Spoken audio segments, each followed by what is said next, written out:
Hello guys, സമയം ഇപ്പൊ 4:30. സ്ഥിരം ചായയുടെ സ്പോട്ടിക്ക് പോണിടയിൽ ഞങ്ങളുടെ ഇടയിൽ ഒരു ഗൂഢാലോചന നടന്നു. എന്നും ചായ സമൂസയിൽ എന്നൊരു വെറൈറ്റി പിടിക്കുക. ഈ വീട്ടിലെ ഹോം മെയ്ഡ് ബ്രോസ്റ്റും ലോഡർ ഫ്രൈസും ഉണ്ട്. അപ്പൊ തന്നെ ഓർഡർ ചെയ്ത് വിളിച്ചു പറഞ്ഞൊരു 10 മിനിറ്റ് ചെക്കൻ കവർ കൊണ്ടുവരും. നമ്മളെ നാട്ടിൽ നമ്മളറിയാത്തൊരു സംരംഭം തുടങ്ങി. ഇന്നത് വാങ്ങി ടേസ്റ്റ് നോക്കിയിട്ട് തന്നെ ബാക്കി കാര്യം. ഈ വീട് വരുന്ന ആടിയമ്പാട് റോഡിന് പോകുമ്പോ അകമ്പാടത്തിന്റെ ആനപ്പാറിന്റെ അടിയിൽ വരുന്ന എസ്വളവില്ലേ, അതിനെ കൂട്ടി യോജിപ്പിക്കുന്ന ഒരു പാടില്ല. അതിന്റെ നേരെ മുന്നിലായിട്ട് ഞങ്ങൾ ഇതും കൊണ്ടുപോകുന്നത് തിന്നാൻ നല്ലൊരു സ്പോട്ട് നോക്കി കാണാം. അങ്ങനെ വേറൊരു ഗൂഢാലോചന കഴിഞ്ഞു. ഞങ്ങൾ മൂന്നാളൊരു ധാരണയിലെത്തി. അങ്ങനെ സ്പോട്ടിലെത്തി. ഈ സ്പോട്ടിന് വല്ലാൻ ചാലറപ്പഞ്ഞത്ത് വേറെ സ്പോട്ടില്ല. നിങ്ങൾക്ക് വല്ല ബ്രോസ്റ്റോ ലോഡർ ഫ്രൈസോ ആണെങ്കിൽ ഈ അടിയിൽ കൊടുത്ത നമ്പറിൽ വിളിച്ചാൽ മതി. അകമ്പാടത്തിന്റെ 5 കിലോമീറ്റർ ചുറ്റളവിലാണ് ഫ്രീ ആയിട്ട് നിങ്ങൾ വീട്ടിൽ കൊണ്ടുവന്നത്. അതേപോലെ തന്നെ ഈ ബ്രോസ്റ്റിന്റെ അങ്ങനെ ഈ പൗഡർ ഇല്ല, അത് അങ്ങ് UK ഇമ്പോർട്ട് ചെയ്തത്. അതെങ്ങനെയെന്നല്ലേ പറഞ്ഞുതരാം. നമുക്ക് ഈ ബ്രോസ്റ്റും കാർ കൊണ്ടുവന്ന ചെക്കല്ലേ, ഓന്റെ ഏട്ടന് UK ഈ ബ്രോസ്റ്റിന്റെ പരിപാടി. അപ്പൊ അവിടെ കൊടുക്കുന്ന സെയിം റെസിപ്പിയാണ് ഇവിടെ കൊടുക്കുന്നത്. അതുമല്ല ഇവർക്ക് നിലമ്പൂരിൽ പുതിയ ഷോപ്പ് ഇടാനുള്ള പ്ലാനിങ് ഉണ്ട്. അപ്പൊ അതിന് മുന്നോടിയായിട്ടാണ് ഈ സെറ്റപ്പ്. ഇതിനൊപ്പം വെറൈറ്റി ആയിട്ടുള്ള സലാഡ് ഇവര് പ്രൊവൈഡ് ചെയ്യുന്നുണ്ട്. സൂപ്പർ സാധനം, ഒന്നും പറയാനില്ല. കിഡിലോ, ഒന്നും പറയാനില്ല,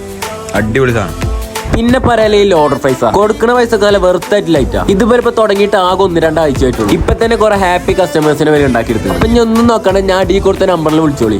ഇത് നോക്കണ്ട, അതിനിട്ട് തോളപാളിയത് എങ്ങനെ ഇരിക്കും. അങ്ങനെ നമ്മൾ അവിടുത്തെ ഫുഡ് അടയൊക്കെ കഴിഞ്ഞപ്പോ നേരെ ഒരുപാട്. അങ്ങനെ ഞങ്ങൾ 3 വണ്ടിമേ കയറി തിരിച്ചു വിട്ടു. നേരെ പോയത് എടുക്കുക ജിമ്മിക്ക്. ഈ തിന്നതൊക്കെ മസിലാക്കാനാ. ഫോളോ ചെയ്തോളി. അപ്പൊ ഓക്കെ ബൈ.